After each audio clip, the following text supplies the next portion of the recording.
সাবেক প্রধানমন্ত্রী শেখ হাসিনার ছেলে সজীব ওয়াজেদ জয় বলেছেন, আজ না হোক কাল আওয়ামী লীগ বা বিএনপি বাংলাদেশের ক্ষমতায় আসবে।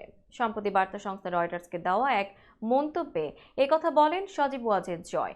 তিনি এখন আমেরিকা অবস্থান করছেন। বার্তা সংস্থা রয়টার্স বলছে, ছাত্র জনতার বিক্ষোভের মুখে পদত্যাগ করে দেশ ছাড়েন সাবেক প্রধানমন্ত্রী শেখ হাসিনা। বিভিন্ন সংবাদ মাধ্যমের প্রতিবেদন বলছে, তিনি এখন ভারতে রয়েছেন। আবারও বাংলাদেশে ক্ষমতায় আসার আশা করছেন এই নেতা। তার ছেলে সজীব ওয়াজেদ জয়ের বিভিন্ন মন্তব্যে এমন আভাসই পাওয়া যায়। বাংলাদেশের বর্তমান রাজনৈতিক পরিস্থিতি নিয়ে সজীব ওয়াজেদ জয়ের কাছে জানতে চায় রয়টার্স। এ সময় তিনি বলেন, রাজনৈতিক দলগুলো কোথাও যাচ্ছে না, যাদের সরানো যাবে না। আজ হোক বা কাল আওয়ামী লীগ কিংবা বিএনপি ক্ষমতায় আসবে। আমাদের সহযোগিতা ছাড়া, আমাদের সমর্থকদের ছাড়া কেউ বাংলাদেশে স্থিতিশীল অবস্থা আনতে পারবে না। এর আগে সম্প্রতি বাংলাদেশের সংবিধান সমুন্নত রাখতে 90 দিনের মধ্যে নির্বাচন দিতে ভারতকে ভূমিকা রাখার আহ্বান জানিয়েছেন সাবেক প্রধানমন্ত্রী শেখ হাসিনার ছেলে সজীব ওয়াজেদ জয়।